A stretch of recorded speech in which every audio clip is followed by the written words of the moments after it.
My killer's face. As soon as I typed the words into the prompt, I knew I shouldn't have. After all, there's already something eerie about art generating a.i.'s. Those intricately detailed landscapes that always seem to have something desolate and apocalyptic about them. Those uncanny images that feel like photos of real people, but aren't. The disturbing little details that make you wonder, is this what a computer thinks of us? The clock on my screen read 12:01 a.m. The image my words had generated was still processing, but I'd already noticed something strange about it. Normally, the prompt provided 4 images, each one slightly different from the others. But all 4 faces on my screen were the same.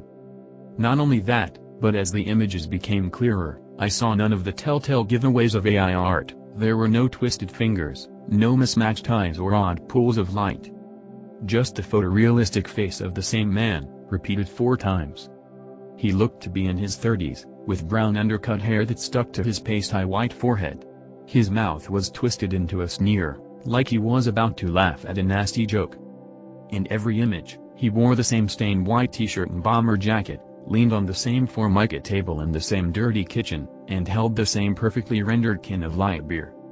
His beady hazel eyes seemed to be looking right at me. I felt a sudden impulse to delete the image, block the AI, and throw my laptop out the window. It was almost 12:30. How long had I been staring at that ominous, eerily realistic face? I ran another image as a test, my future lover. The shadowy, disproportionate figures and generic faces the prompt returned were about what I'd expected, but nothing like the 4 identical images above. No other combination of words gave a similar result. It was a fluke, I told myself. An error in the AI software.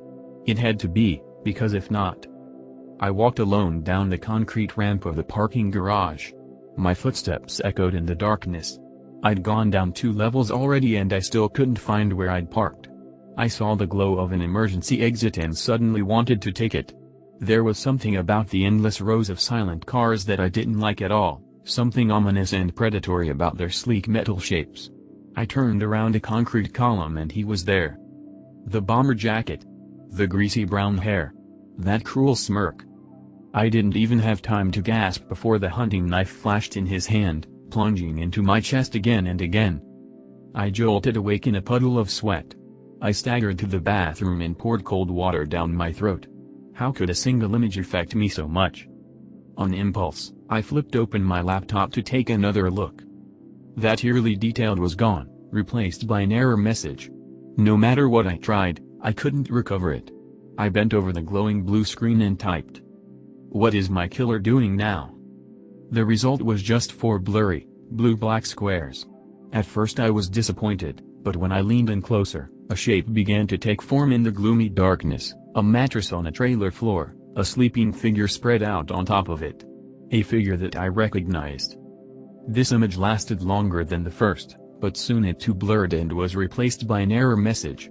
When I contacted the AI's customer support team, they were as confused as I was. They had no record of the prompts or images I described ever being created.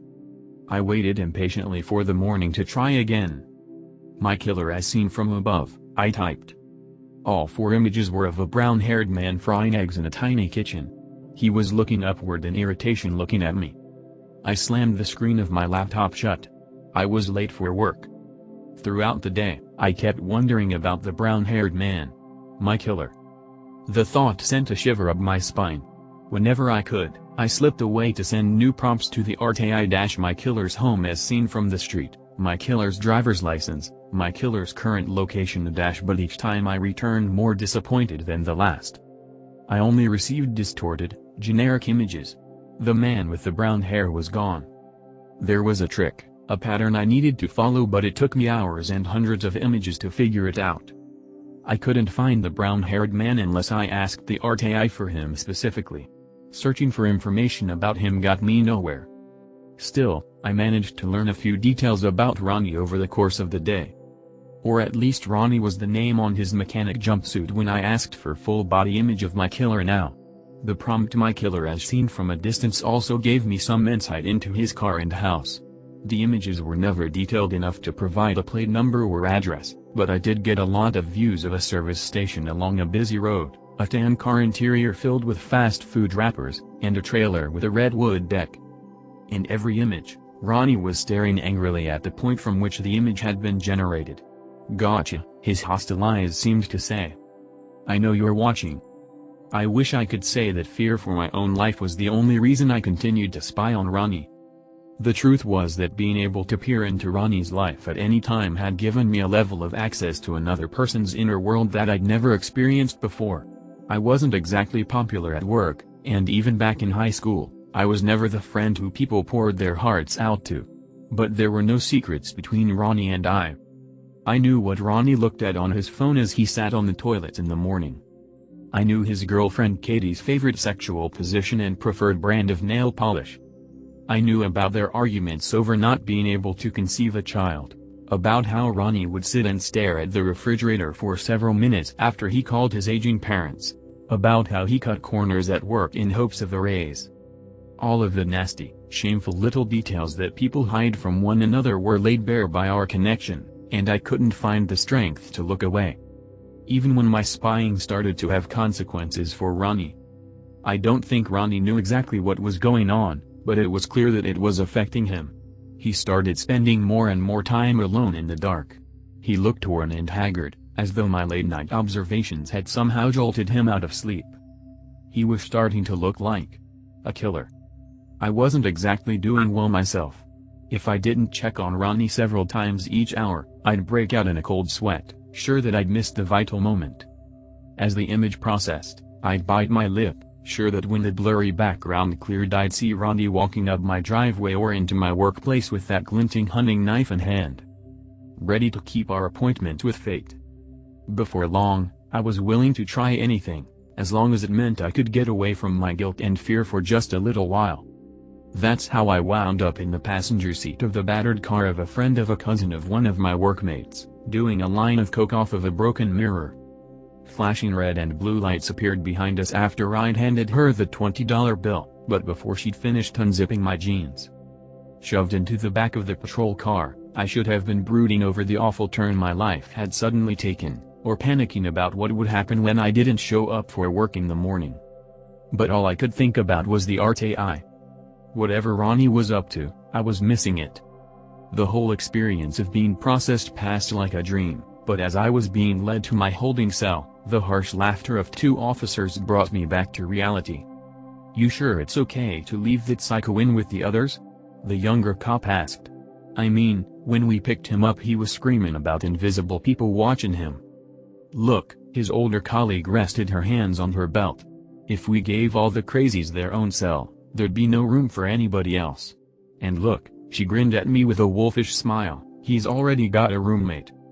I already knew who I'd see waiting for me when I rounded the corner of the cell block. Ronnie looked worse than ever. His skin was pasty, his face unshaven. He sat on the cold concrete floor, holding himself, his wild eyes darting around the corner of the ceiling, searching for his invisible observer. When Ronnie saw me, his jaw dropped. "You!" he snarled. I backed up involuntarily and felt the hard plastic of a nightstick pressing into my back. "Get in there!" the older cop grunted. When I grabbed the bars instinctively, she pressed harder. "Stop resisting." "Wait." I was practically whimpering. "Is there another cell I can go to? Can't I have a different cell?" "Officer, Stop resisting." Pain exploded in my shoulder as the officer brought her nightstick down on my arm. My hand went limp on the bars and I felt myself shoved into the cell. Ronnie's shadow fell across me as he stood up. The cell door slammed shut behind me. "Wait." I grabbed the bars, screaming as the older officer sauntered down the hallway, whistling cheerfully and ignoring my panicked cries on purpose. Ronnie's bony fingers grabbed my shoulders from behind and spun me around. Our faces were just inches apart. "Why are you following me?" Ronnie slammed me against the bars again and again. "Who are you? What do you want?" I with Ronnie's forearm pressing my throat shut, I couldn't answer him. I couldn't even get enough air to breathe. Black spots flashed in front of my vision. "Jesus!" I heard a voice say from what felt like very far away. "He's killing him." Suddenly hands were pulling us apart, dragging me backwards across the cold, slick floor. Grunts and dull thuds from inside the cell told me that Ronnie was being beaten into submission. "Leave me alone," was the last thing I heard him scream before I was led away. After I was released on bail, I did my best to do as Ronnie asked. After all, I'd been at least partially responsible for his incarceration. If I was him, I realized, I'd want to murder me, too. The black mirror of my laptop screen seemed to call to me. "Just one peek," it seemed to say. "What's the harm? He probably won't even notice." Guiltily, I opened the Art AI and typed the prompt, "My killer as seen from a hidden place." As the image processed, I realized I was seeing a room through the grate of a ceiling vent. A padded room. Words were written on the floor in something brownish red, although whether blood or feces, I couldn't tell. "Now I can see you, too." Ronnie was staring straight up at the vent with his teeth bared in a lunatic grin. Once per day, I told myself. Just to make sure he's still locked up. And once per day, I saw the slow change in Ronnie. He'd stopped staring at the ceiling, stopped writing messages on the floor. His hair was growing out. He did push-ups, read books from the institution library, talked to his doctors. Did he no longer notice my spying? Or was he just hiding his rage long enough to be released? I had a bad feeling I knew the answer. A few minutes ago, the prompt "My killer as seen from a hidden place" didn't show a padded cell in some institution. It showed a view of my own neighborhood, with a tiny figure walking closer along the deserted sidewalk. Ronnie must have been released early in the morning, and with my arrest record, he'd probably had no trouble finding my address. Understanding always comes too late. I created this whole situation myself. There never could have been any other outcome. I've spent a long time sitting here in the dark, trying to think of a way out of this, but it doesn't matter. My fate was decided the moment I asked an AI to imagine my killer's face. Even if I tried to leave the house, get a weapon, or call for help, I know that I would end in the same place, beneath the point of Ronnie's knife. I've locked the doors and windows, but it won't help. I can already see my patio door in the image processing on the screen. He's here. xwww.reddit.com web link